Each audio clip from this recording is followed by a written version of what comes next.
Welcome back to another episode of Red Tinted Glasses, a somewhat shortened episode because it's been a somewhat uneventful weekend. Some inconvenience seeing games postponed at the weekend, but we're here to preview the game against Hibernian, and we welcome back Michael Monan to the podcast. Michael, welcome back to the show. Thanks for having me back once again in a new season. Delighted to be back again. Yeah, delighted to have you on after a little absence last season, which I know you were very disappointed not to be on. Sorry for the delay in this episode as well. I know it looks like I'm maybe in some sort of quarantine area. I'm currently working away in the Netherlands. Calum's had a busy schedule himself, so we have managed to get together late on Wednesday evening, and Calum's going to be working late tonight to get this episode out to you early Thursday morning, so hopefully not too much of a delay. But as we said, we didn't have a game last weekend, Calum, but courtesy of @FitBaTweets, for those of you on Twitter, will have seen that Aberdeen are going into this weekend's game buoyed by a rather eventful 3-0 win over Rangers. Absolutely, thoroughly enjoyed it. I mean, a little bit of creative and artistic license, I think, awarded to FitBaTweets there, but we'll take the 3 points and we move on. Yeah, disappointed we haven't actually signed Erling Haaland. I did enjoy the creativity, as you said. Morelos getting sent off for ruining Vinny's sticky toffee pudding. Haaland cutting John McLaughlin in half with a thunderbolt to make it 3-0. But of course, Michael, it would be rude not to include Hibs in this because he didn't limit himself just to imagining Aberdeen's fine victory over the defunct Rangers. Hibs claimed a 1-0 victory over Dundee United because United were in pursuit of God knows what, as their hashtag goes. Martin Boyle, because who else would score for Hibs just now, tapping in the winner to set up a 1-0 win for Hibs. So good to see both teams going into this weekend game on the back of imaginary victories. Yeah, well, delighted to have won that game also. I don't remember much of it, obviously, but I'm glad that we won anyway. Yeah. Calum, it has been, as I said, not much to look back on, but Connor Barron is back in training, him putting up that tweet on Thursday with not long left. Some obviously questioning the timing of said tweet, but less said about that, the better. Great from an Aberdeen point of view to see him back in training. Absolutely. I mean, it adds just an extra option in there. We all know what Connor Barron's capable of. It maybe allows McCrory to fill in elsewhere if required without the whole thing falling apart. So fantastic news, and hopefully he'll get back to where he was before the injury. Yeah, and obviously Bojan Miovski getting his international call-up to lead the line for Macedonia in the upcoming Nations League fixtures, which of course take place after this weekend's game.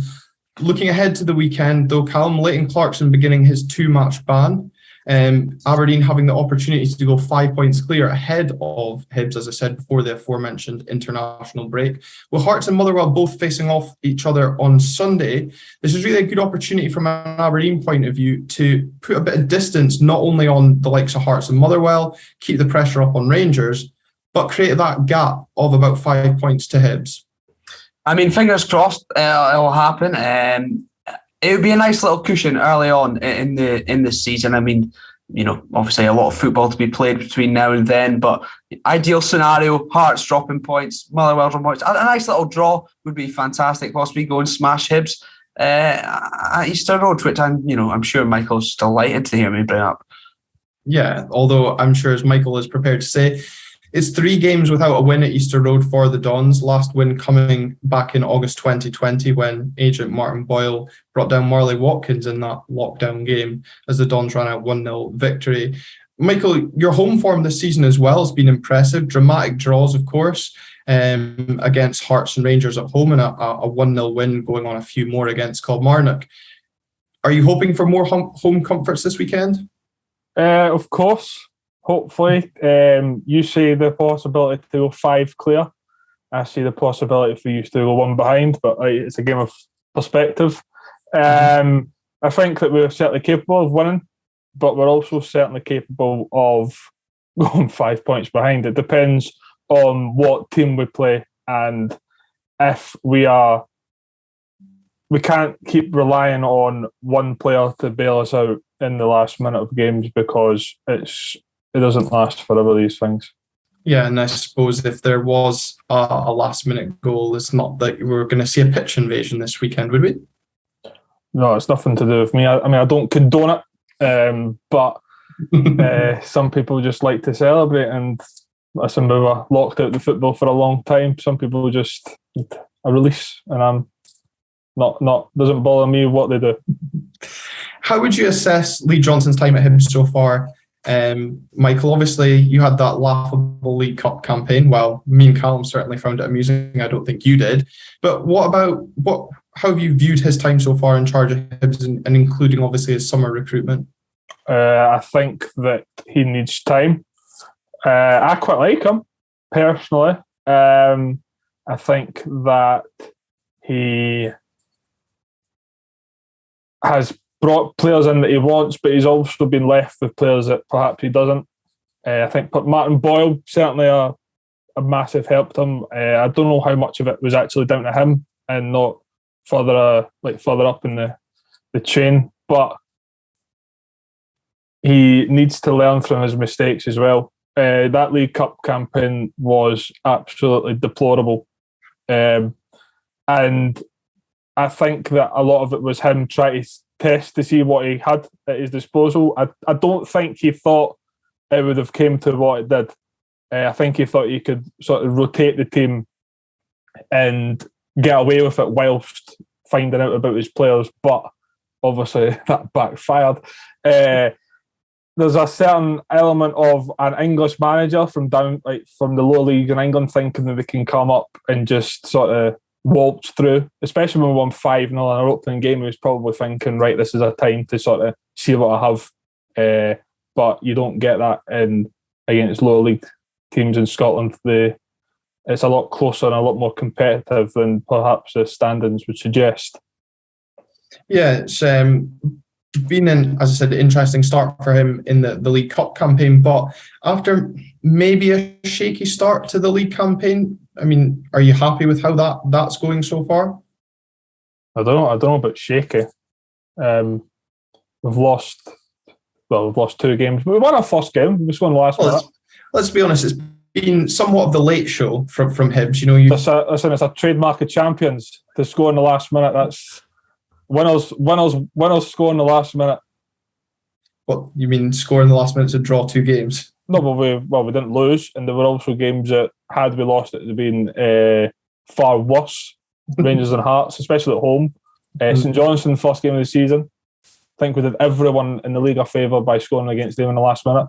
And then Livingston and St Mirren were both dreadful, but we didn't score in the last minute.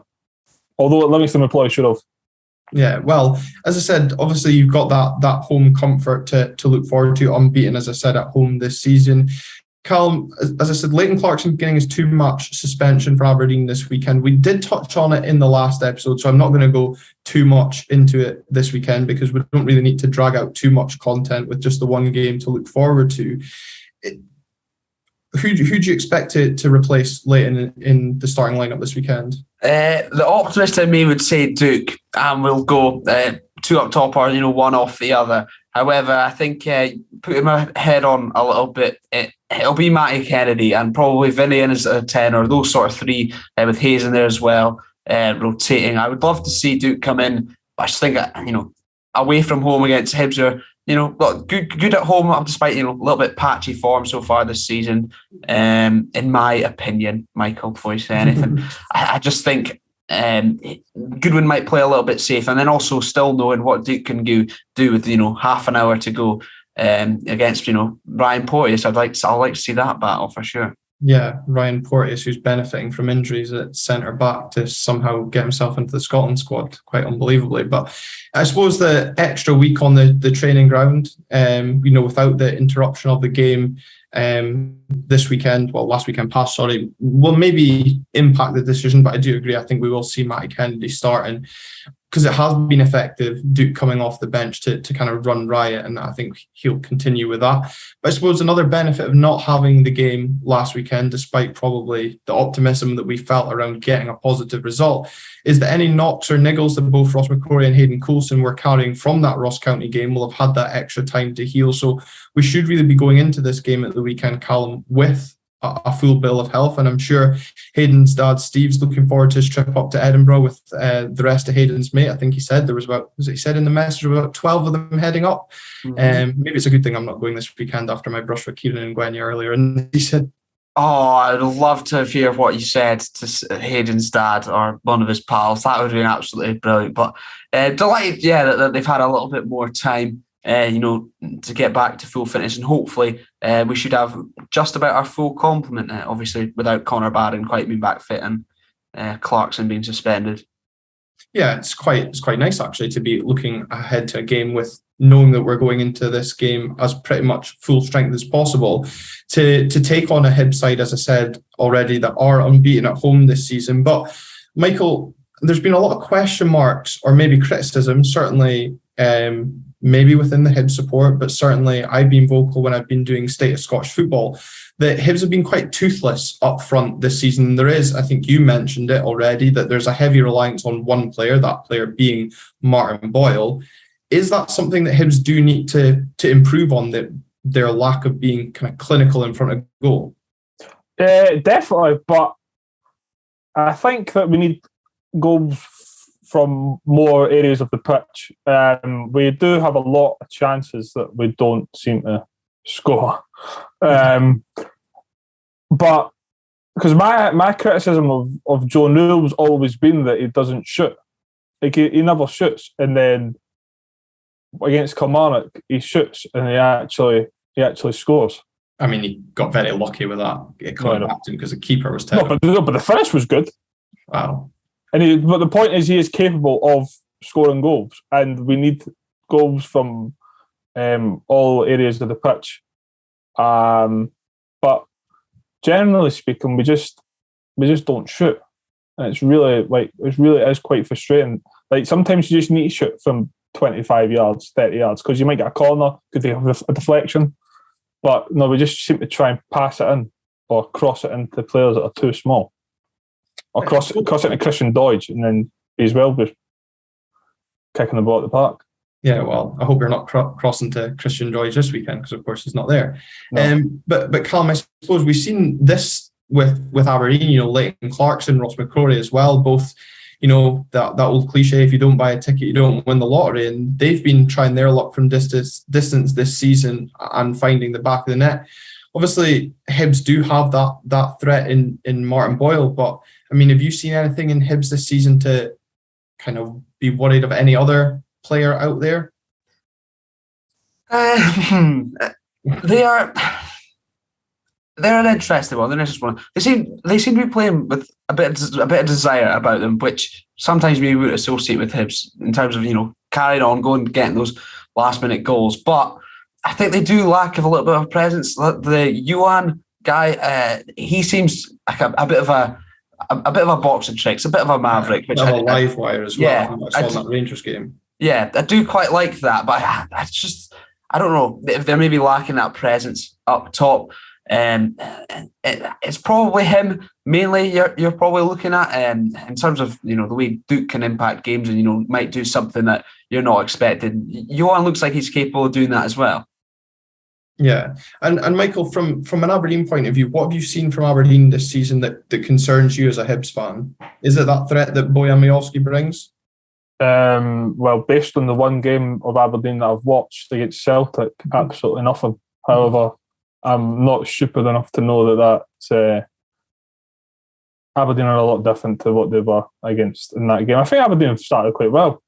I think both teams have needed to, considering how bad last season was for both of us. So I think that boy up front, that North Macedonian striker that you've got, he seems to be scoring every week. So thanks for bringing the political correctness to the episode there. Listen, in interest of transparency, somebody's got to do it. But he seems to have started quite well. But I haven't watched Aberdeen this season, so I can't really tell. I watched the highlights of the Motherwell game. But I don't think that you'll be wanting me to take much from that in terms of a threat going forward. No, but I suppose a lot has been made about Calum, us as a team that can go forward and create chances, albeit maybe certainly when we spoke about the Annan game, we were a bit lethargic. Ross County, we huffed and puffed at times and didn't really test Laidlaw enough. And I hope that's something that we do this weekend, because, looking at maybe the stats from both sides, and I'll put this to both of you, is how much is Saturday going to be a case of whose defence makes the less mistakes? Calum, a lot was made of our away form last season. Mm-hmm. We're unbeaten in 2 away games so far in a row. We had a reasonably solid performance up till basically the last 10 seconds against Ross County. Can we be encouraged that we should see another positive defensive display on Saturday, or is it in the back of your mind that there's maybe a mistake lurking? I feel like watching Aberdeen, especially after the last season, it kind of scarred me a little bit that there's always bound to be a mistake lurking somewhere. But admittedly, in spells we have looked really, really solid defensively, and at times it's a little bit car crash from time to time, as we saw sort of in the last minute of the Ross County game. But up until that point, I thought we defended pretty well, and with what Ross County threw at us. So you've got to hope for going away from home and being resolute defensively. But that's not just the back four. That's the 2 whole midfielders in front of the wingers getting back and helping out too. It's got to be. They've got to all be in it. But let's hope there is no individual slip-ups or comical errors like there was for that Ross County game, where basically there was 3 errors all atoning to the 1 goal. Yeah, exactly. It's 2 clean sheets for Aberdeen this season, just the 1 for Hibernian Michael. Car crash seems quite apt when we're talking about Ryan Porteous and Hibs defence. You look at some of the way Hibs defended against Livingston was comical, and I feel a bit ironic at me as an Aberdeen fan speaking about comical defending. But how have you assessed how Hibs have defended this season, Michael? Because the last time you were on the show, you were very critical of the then Hibernian goalkeeper. Have you improved in that department? Are you more assured of your defence that will be coming out to face Aberdeen this weekend? Matt Macy. Mm-hmm. I cannot understate to you how glad I am that he is no longer the Hibs goalie. He was. I mean, I wouldn't say I hated him. I think that's a bit personal. I didn't rate him. I didn't rate him as a professional. I think David Marshall's been really, really good signing for us. In the League Cup, I thought he was actually our best passer of the ball. I think it's important to have a goalkeeper that instills confidence in his defence, because last season I thought with Matt Macy they were I think they knew if they made a mistake that they were done. Whereas now you've got a goalkeeper that is a bit more assured, international goalkeeper as well. I think he's certainly been a positive signing. And the back four, obviously a lot's been made of the way Hanlon defended against Livingston, but alongside Ryan Porteous, are you happy with that? Well, in fairness to Paul Hanlon, that was his first game since April, and he'd been brought in as an emergency, sort of, because Rocky Bashiri was unavailable and we had nobody else. So I don't necessarily, and actually, apart from that goal, he was like one of our best players in the day. He was actually solid apart from that goal. So I won't be having the Paul Hanlon slander based on that. Ryan Porteous, I think it's quite weird that he's got a call up on the basis that he's not been that great this season so far. But I think he's just there as a backup anyway for Scotland. But anyway, and the new left back, I don't know how to pronounce his name, so I'll call him Cabby. I think he's been really, really good, and he's been a good replacement for Josh Doig, which was important to replace. I think defensively we're quite sound. It's just the midfield. It is the midfield. It's the problem. Yeah, well, it's funny you say that, because that's the next place we're going to look at. And Calum, midfield is something we speak about a lot when we're going into, maybe high-profile games against teams that we expect to be in and around come the end of the season, and it's that midfield battle that is going to be important. Obviously, we'll need to make a change to our midfield, as we've said, with Leighton Clarkson coming out and likely Matty Kennedy coming in. But the core group, hopefully Ultras Aberdeen don't get offended by us using that term, the core group of this midfield for Aberdeen has looked really exciting, and it's stayed consistent so far this season, apart from when Ross McCrory's had to move. But we're seeing that building of the partnerships come really to fruition, and I'm excited to see how they tackle this Hibs team, because from what I've seen of Hibs at home this season, they have looked solid again, being unbeaten. This will be a test, and if we can go to Easter Road and pick up the 3 points, we're putting ourselves in a good place going into that international break. Absolutely. I say it so many times on here that the amount of games that are won in the middle of the park is ridiculous. And Ramadani and McCrory, I think the balance has sometimes been questioned with them, but I don't think the commitment ever will be. And I think I'm still confident in that partnership, and I think we are at our best with those two in there. Obviously, that's mainly because we've not been able to see Connor Barron in there at all as of yet. But I am confident in their ability to not only control the game, but be up for it.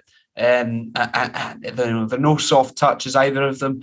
So I'm looking forward to that, and we'll see how that is. I think in terms of sort of the 10, if you will, even though we don't actually have like a natural number 10, that might have an impact, because I suppose potentially McCrory and Ramadani could be overrun if Bissawan's mainly central, because sometimes his defensive work's maybe not quite where you want it to be just now. But if it's Hayes in there, I think we're all for it, baby, because he's aging like a fine wine. He's still got an absolute engine on him, and I'm all aboard the Johnny Hayes hype train right now. So if he's in there, not protecting those two, but with those two at times, then I think we're in with a pretty decent chance. Yeah, I suppose Michael speaks about, the importance of, from a Hibs point of view, replacing Josh Doig. I think the way we've replaced Lewis Ferguson, albeit maybe his Bologna career is not going the way it wants, obviously with their manager leaving the other week. We've replaced Ferguson really well in Ramadani, and okay, maybe he's not quite bringing the goals that Lewis Ferguson did last season, but he's bringing something different to the midfield that we didn't have. But Michael, when we were speaking in our group chat earlier, before recording the episode, you mentioned you had concerns around the Hibs midfield. I know there's a player in your midfield whose name totally escapes me now, Josh Campbell, that's it. You have your doubts around him. What is it in particular that frustrates you about the Hibernian midfield? Well, I'm going to go further than the Hibs midfield. I'm going to just talk about life, right? What frustrates me in life is when people try things consistently that don't work, right? And they just keep trying and trying, and it always ends up not working. That annoys me. That midfield three of Josh Campbell, Joe Newell, and Jake Doyle-Hayes does not work. It doesn't work. That's why we got beat at Falkirk. We played that midfield three. And that's why we finished wherever we finished last season, because we had that midfield three. It doesn't work. Now, you can play two out of three of them, but you can't play all three. So if we play that that midfield three, on Saturday from the beginning, I've got to say I'll be holding at the red flag, but I'll end up looking like an Aberdeen fan. So I'll be hoisting the white flag, because I will not be looking forward to the afternoon. But as I said, your home form, given your recent home record against Aberdeen, does that not give you any solace ahead of the weekend, or are you not one that looks at the stats and reads too much into that ahead of games like this? Well, I think it's a good yardstick for both teams to sort of see where we are. And it seems, in recent history anyway, to be a game where the home team is certainly favoured. But I'm not going on Saturday thinking, we're going to win because the home team wins in this fixture. That's just lunacy. I think that on paper we have to play our best team, and our best team is not that midfield three. Having that midfield three in it, sorry. And what would be your best midfield or your best formation in your mind then for this weekend? Midfield, I would play Joe Newell because I just think he has to play because he's sort of better than anybody else we've got. I would probably play with Josh Campbell because I think in these sort of games, games when Josh Campbell doesn't have the ball, he's a lot more effective than when he has the ball. And what I mean by that, Calum, is I think when you play against teams like Livingston and St Johnstone, teams that let you have the ball for a long time, like there's more pressure on you to try and break teams down. I don't think Josh Campbell's very good at that. But I think that when we play teams where it's a bit more even or the other team has more of the ball, he's quite good at like harrying people and getting the ball off. Not exactly what you want in a midfielder, though, is it? What's that? Right, I mean, not being good on the ball. No, well, that's my criticism of him. But that's why when we play like in sort of big games, that I can accept him playing because I know that it's not going to be too much focus on him actually having the ball at his feet. Okay, so who would be your third member of the midfield if it was? Would it be Kenna or however you say? It probably will be him. He's quite. But then you kind of got three of the same player. Recruitment, Ewan Henderson is also another shout, but he seems to be playing out left quite a lot, which is absolutely bizarre considering he can't run. I don't know. I just don't want that free playing. Do you think as well for a game like this? Obviously, Martin Boyle's kind of been in and out the starting 11. I suppose he's double play.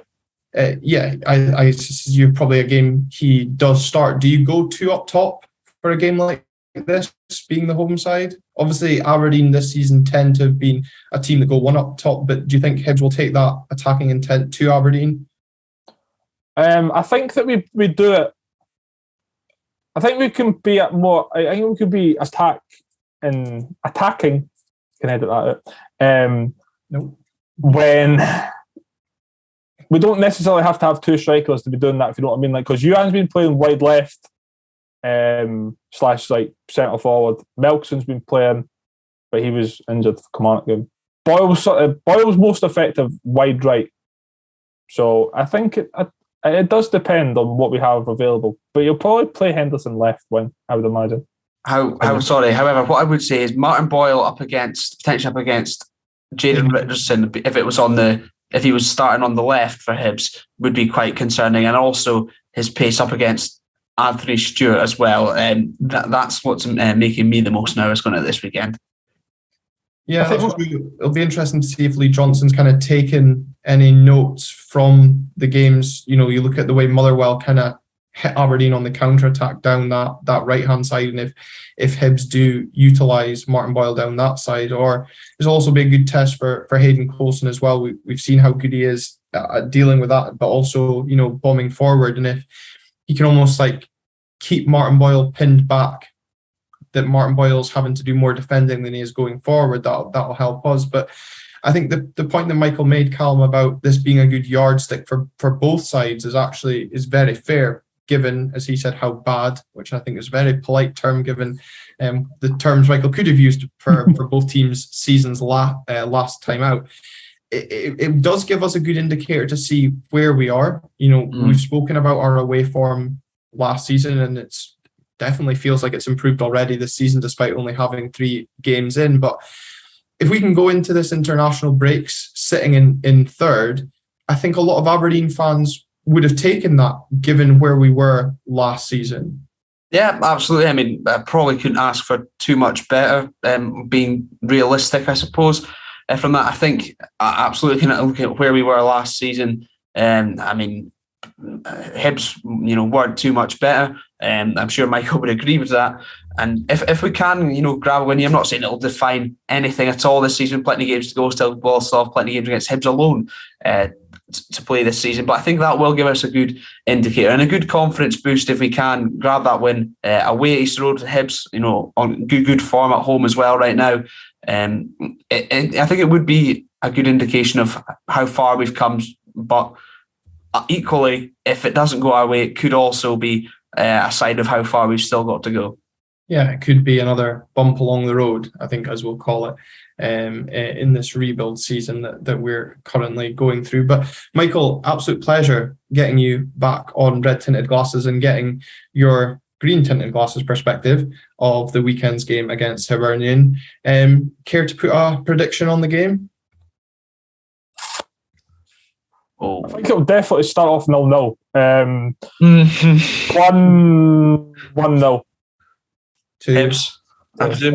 The Hibs, aye. I think I'm actually going to go for a Paul Hanlon goal. There you go. I thought you were going to say Porteous just to be controversial, but that's maybe not saying too much. That was last season, but don't need. We can go this season. Paul Hanlon. Callum? I'm just disappointed Michael didn't say 2-1 Hibs, but regardless, I think 2-1 Aberdeen. No faith that we'll keep a clean sheet on the road, but I think, between Boya Miovski, Johnny Hayes, Basawin, Duke off the bench, I think we'll have enough about us, hopefully. Glenn, what about yourself? Yeah, I'm also pretty much the same as you. I don't really have faith that we'll keep a clean sheet on the road. Hibs always seem to score fluky goals against us, or goals out of nothing against us, especially at Easter Road. But buoyed by what looks to set to be another sellout away, support making its way down to Edinburgh. So hats off to all of you again that are making the trip to Edinburgh this weekend and getting behind the team. I think they'll be rewarded with the 3 points, bringing them back up to Aberdeen, and let us send a message to Michael on Saturday of mind the gap. Hopefully that doesn't come back to bite me come 5 o'clock, but there we go. They almost definitely will. I think that all that leaves us to do is to ask you, if you're tuning in on YouTube, please do leave it like and subscribe if you're new around here. Comment down below with your thoughts and predictions as well going into the game on Saturday. Follow us wherever you're listening in, and on Twitter at RTG_podcast and on Instagram at RTG.podcast. Thanks very much. Thanks.